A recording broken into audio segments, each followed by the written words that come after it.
You have to stop. Right now. I'm not saying this to be dramatic, I'm saying this because I've seen where this path leads, and it's a wasteland.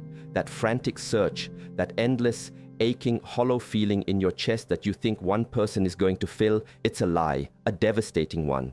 The search for the one is the very thing keeping you from them, and more importantly, it's keeping you from you. I know that sounds backward, but I need you to trust me. Stay with me until the very end of this journey. Because the final insight I'm going to share isn't just a thought, it's a key. It will unlock a part of you that has been waiting your entire life to be seen, and it will change how you understand love forever. The chase. Let's be brutally honest with each other for a minute. You know the feeling. It's that low-grade hum of anxiety that follows you everywhere. It's in the way you scan every room you walk into, subconsciously looking for a face, an energy, a sign. It's the endless scroll through profiles that start to blur into one meaningless face, each swipe a tiny silent prayer that maybe, just maybe, this one will be different. It's the performance, the carefully curated photos, the witty bio you rewrote 20 times, the agonizing over what to say, how to act, what version of yourself you need to be tonight to be deemed enough. Enough to be chosen, enough to be loved. It's a full-time job, isn't it? This chase. It consumes your mental real estate, your emotional energy, your precious time on this planet. You've convinced yourself this is just what you're supposed to do. Society screams it at us from every screen, every song, every fairy tale we were ever told. You are incomplete, a half, a puzzle piece missing its other part. And so you run. You run towards potential, you run towards chemistry, you run towards the intoxicating idea of being saved from your own solitude. You contort yourself into shapes that don't fit, you quiet the parts of you that you worry are too much, you sand down your brilliant jagged edges to be smoother, more palatable, easier to hold. All in the hope that someone will finally see you and say, you're the one I've been looking for. But what if I told you that the entire premise is a trap? A beautifully designed, culturally reinforced system designed to keep you small, needy, and forever looking outside of yourself for a sense of wholeness that can only and has only ever been found within. The chase isn't leading you to love. It's leading you further and further away from the one person who holds the key to everything you desire, yourself. It's a frantic, exhausting marathon with a finish line that keeps moving because the prize you're chasing isn't at the end of the race, it was in your pocket the entire time. Empty promise. The concept of a soulmate or the one is one of the most beautiful and one of the most destructive lies we've ever been sold. It's a promise whispered into the void of our deepest insecurities. It tells us that out there, somewhere in the vastness of the world, is a single perfect person who will complete us. They will understand our darkness without judgment, heal our wounds with their presence, and finally make us feel whole. It's a cinematic masterpiece of an idea. The problem is it's fiction. And it's a dangerous fiction because it outsources your power. It creates a paradigm of lack. It says, I am not whole until I find you. This belief system is the root of so much of our suffering in love. It's why we tolerate red flags that feel more like crimson banners. Because what if they're the one and we just need to be more patient, more understanding, more accommodating? It's why we feel a sense of cosmic failure and personal inadequacy when a relationship ends, as if we've somehow lost our one and only ticket to happiness. It's why we cling to relationships that are long past their expiration date, fueled by the fear that if we let go, we'll be cast out into the lonely darkness forever, having fumbled our one shot.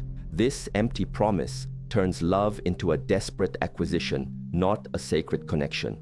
It makes other people a means to an end, the end of our own loneliness, the end of our own self-doubt. We're not actually seeing them for who they are. We're seeing them for who we need them to be. We project our hopes, our dreams, and our salvation onto their human, flawed, and imperfect shoulders. And no human being on this earth can bear that weight. It is an impossible burden. They will inevitably fail to be the God you have secretly made them, and you will resent them for it. The truth is, you are not a half. You were never a half. You were born a complete sovereign universe. The journey isn't about finding your other half. It's about having the courage to reclaim your own wholeness, to become so deeply and unshakably in love with the universe inside of you that the arrival of another person is not a rescue mission, but a celebration. Its two whole universes choosing to orbit each other not out of need, but out of a shared radiant fullness. Sacred solitude. And how do we reclaim that wholeness? This is where the thing you've been running from becomes your greatest sanctuary. Solitude. I didn't say loneliness. Loneliness is a state of lack, a painful awareness of what's missing. Solitude is a state of fullness. It is a conscious, deliberate choice to turn inward and be with yourself. It is the most terrifying and the most rewarding journey you will ever take. In our noise-addicted world, solitude is a radical act of rebellion. It's turning off the phone, canceling the plans, and sitting in the quiet of your own company. At first, it will feel deafening. The silence will be filled with all the things you've been using the chase to drown out. The insecurities, the regrets, the unhealed wounds, the deep, uncomfortable questions about who you are and what you really want. This is the moment most people panic. They grab their phone, they text an ex, they schedule a dozen dates, they do anything to fill the void, but I am begging you, stay in the fire, because that discomfort is a doorway. It's the entry point to your own soul.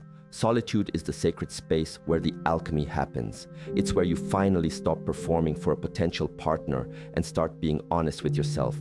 It's where you stop asking what do they want and start asking, what do I want? Who am I beneath all the layers of pleasing and pretending? It's where you can cry without explaining your tears, laugh at a memory no one else shared, dance in your living room just because it feels good. It's where you finally hear your own voice, clear and true, without the static of other people's opinions and expectations. This isn't a punishment. This isn't a waiting room for love. This is the main event. This is the training ground. This is the holy temple where you rebuild yourself, not for someone else, but for you. It's where you learn that your own company can be more fulfilling than 1,000 crowded rooms. You learn to be your own best friend, your own wisest counselor, your own most compassionate lover. Facing shadows.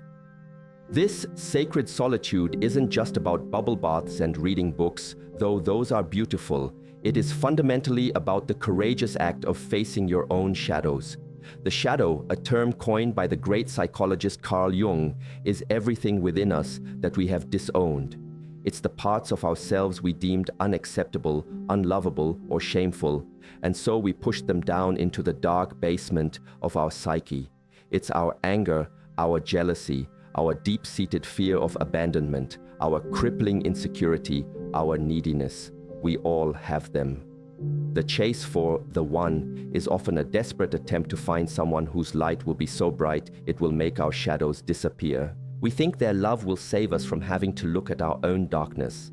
But it never works. Your shadow doesn't go away. It gets projected.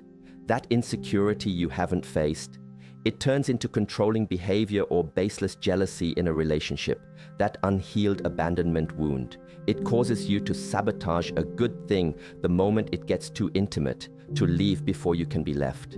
Your shadow will run your life and ruin your relationships from behind the scenes until you have the courage to turn around, walk down into that basement, and turn on the light.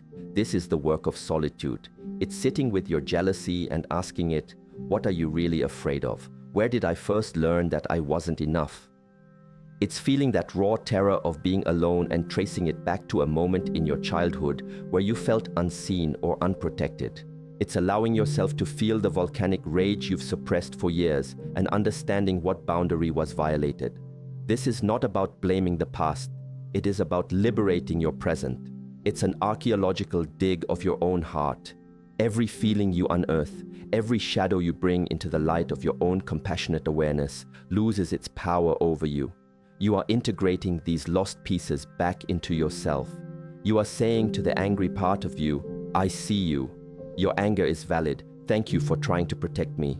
You are saying to the terrified inner child, I am here now. I am the adult. I will never abandon you. This is the deepest form of self-love there is. It is a messy, painful, and profoundly beautiful process of becoming whole. Each shadow you integrate is a piece of your power you are reclaiming, becoming magnetic. And a strange and wonderful thing begins to happen as you do this work. As you stop chasing love outside and start cultivating it within, your entire energetic signature changes. You stop vibrating at the frequency of lack and neediness, and you start to radiate a frequency of wholeness, self-possession, and peace. This is not an idea, it is a palpable energy. People feel it. This is true magnetism. It's not about having the perfect body or the wittiest lines. It's about being so comfortable in your own skin, so rooted in your own worth that you become a lighthouse. You are no longer a hungry ghost searching for scraps of validation. You are a feast. Your happiness is no longer conditional on someone else's presence or approval. You find joy in your work, your friendships, the way the sun feels on your skin, the taste of your morning coffee. Your life becomes rich and full on its own terms. You build a life that you are genuinely in love with, a life you wouldn't trade for anything. And this creates a powerful, non-needy presence. When you walk into a room, you're not scanning for what you can get. You're simply present, radiating the contentment you've cultivated. You can have deep, meaningful conversations because you're not trying to impress anyone. You're just genuinely curious about another human soul. You can be vulnerable because your self-worth is no longer on the line. If they reject you, it is a disappointment, not a devastation, because their opinion does not define your value. You have already validated yourself. This energy is incredibly attractive, not just to romantic partners, but to opportunities, to friendships, to life itself.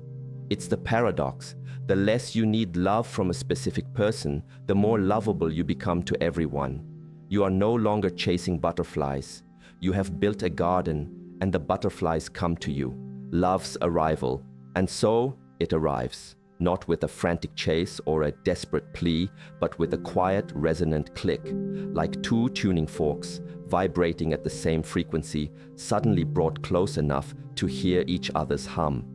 When you have done the work of becoming whole, you will not attract someone to fix you or complete you. You will attract someone who recognizes you. They will see the light you have so carefully cultivated in your own solitude, and they will not be intimidated by it. They will be drawn to it because they have cultivated their own. Love, when it arrives in this state, feels different. It is not the dizzying, anxious high of the chase, which is often just the thrill of our unhealed trauma patterns being activated. It is a deep, grounding peace. It feels like coming home because you are already home within yourself. The connection is not based on a desperate need to be saved, but on a mutual desire to share your fullness.